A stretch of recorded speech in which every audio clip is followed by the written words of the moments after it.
L'esprit broyé ne s'acquiert pas en un jour et ne s'apprend pas dans les livres.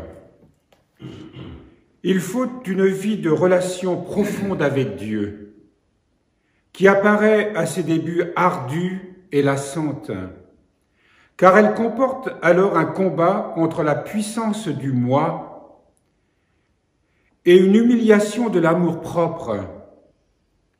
Mais au bout d'un certain temps, quand l'âme se purifie de la fausse grandeur et de la prétendue dignité, cette vie broyée se déploie comme un hymne grave et mélodieux, qui rapproche l'âme de Dieu et l'appelle à s'enraciner de plus en plus en lui jusqu'à s'y reposer pleinement.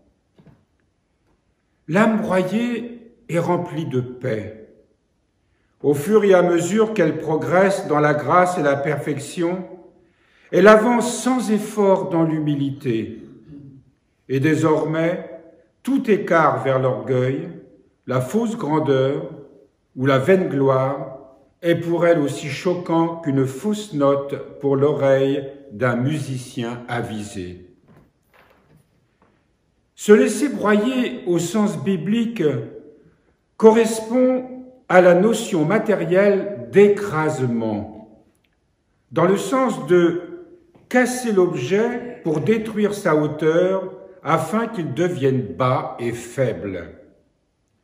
Au sens spirituel, cette notion veut dire tout à la fois humilité, douceur, abnégation et mortification de la volonté propre.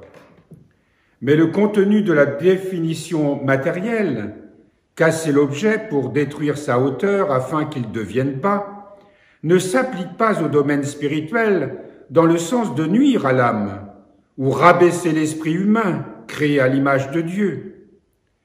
Casser et détruire, entre guillemets, s'applique à ces parties de l'âme qui sont dressées dans la fausseté et le mensonge jusqu'à ce que l'âme revienne à ses limites originelles, conforme à sa réalité, simple et humble, et que l'homme ne retombe plus dans les ambitions qui dépassent sa stature, ni ne convoite ce qui ne correspond pas à sa foi et à son combat.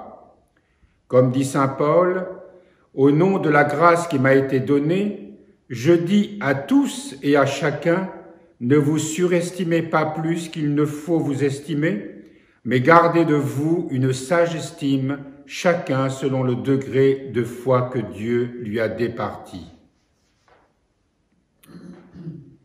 Alors il apparaît que la notion spirituelle d'esprit broyé s'oriente de façon entièrement positive vers la reconstruction authentique et réaliste de l'âme, sans contrefaçon, ni illusion, sans ambition, ni prétention, ni autosatisfaction, une reconstruction entière conforme à sa première création, en prélude à la réalisation de sa vocation suprême en Christ, qui est l'union à la nature divine. Alors cette notion d'écrasement que nous avons vue précédemment, ou d'esprit broyé, concerne nos attitudes où l'âme cherche à se valoriser, cherche à s'élever, cherche à s'imposer. Et là, nous sommes dans des constructions qui sont illusoires. Et donc, lorsqu'on refuse au petit moi de vouloir s'imposer de cette façon, eh bien, on le rabaisse. Avec cette notion d'écrasement, c'est-à-dire de l'empêcher de prendre de la hauteur, de le rabaisser. Et c'est ce que nous essayons de faire à chaque fois que nous sentons manifester en nous ce qu'on appelle la vaine gloire, l'amour-propre. Toujours ce sentiment que nous éprouvons lorsque nous sommes face aux difficultés de la vie et que nous sentons monter en nous un agacement, voire de la colère, ou dans une difficulté de vivre avec un frère ou une sœur, nous pouvons éprouver du ressentiment. Et notre combat, justement, c'est de ne pas permettre au moi de s'installer dans ces sentiments-là. Et Dieu sait que nous avons 1000 raisons de réagir tout au long de la journée. Et aujourd'hui, par exemple, est-ce que nous allons conserver la paix de l'âme? Est-ce qu'il n'y aura pas un événement, un moment où nous allons perdre cette paix intérieure et entrer dans une réaction de notre orgueil? Eh bien, si cela arrive, accueillons cette réaction comme une pauvreté que le Seigneur veut lui aussi accueillir. C'est un combat permanent que, justement, ce que le Père Mata El-Maskin nous dit ce matin lorsqu'il parle de cet esprit broyé. Nous refusons à notre moi de manifester sa tyrannie, de nous imposer sa tyrannie. Et donc, nous cherchons à l'abaisser. Et quand on parle d'écrasement, on parle de ces illusions qui font partie de son mode de vie. En fait, on écrase quoi? Non pas notre nature humaine, non pas notre âme, non pas notre esprit, mais les illusions dans lesquelles nous vivons souvent. Donc c'est du vent. Mais ce vent fait partie de cette humanité et très souvent on ne prend pas conscience de la puissance de ce moi, la puissance que ce moi exerce sur nous.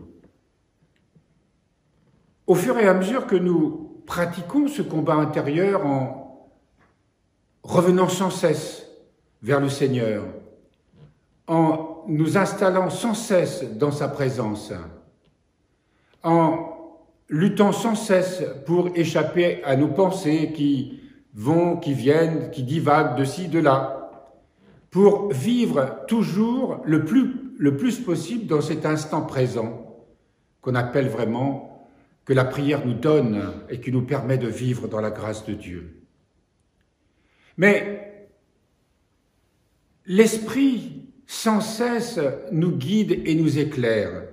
Il peut arriver que notre jugement soit faussé, parce qu'évidemment nous ne cessons pas de penser, nous ne cessons pas d'être en activité avec nos proches ou dans la communauté. Nous ne cessons pas d'avoir des relations dans notre milieu professionnel si nous travaillons. Et souvent, nous nous rendons compte combien, nous sommes installés dans ce moi et nous le ressentons à chaque fois, que nous sommes déstabilisés, que nous entrons dans le trouble. Aussitôt, nous réagissons dans la prière. Nous nous tournons vers Dieu humblement. Et voilà comment nous progressons dans cet esprit broyé, dans cet écrasement de ces illusions, de ces prétentions, des ambitions du moi à toujours chercher à se mettre en avant, à se valoriser. Et notre auteur, ce matin, nous parle que l'âme broyée est remplie de paix. Et au fur et à mesure qu'elle progresse dans la grâce et dans la perfection, elle avance sans effort dans l'humilité. C'est-à-dire que l'humilité devient une pratique. On s'efface facilement devant l'autre. Et si nous avons quelque chose à dire, quelque chose à partager, une tâche à remplir, bref, vivre avec les autres, ce sera toujours dans cet esprit d'humilité.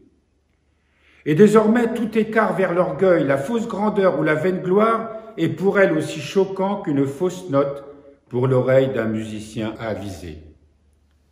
Donc cet état, lorsque nous sommes dans cet esprit broyé, qui est accompagné de ce qu'on appelle le repentir, la métanoïa, chaque fois que nous prenons conscience d'une attitude qui n'est pas juste, eh bien, elle résonne en nous comme une fausse note.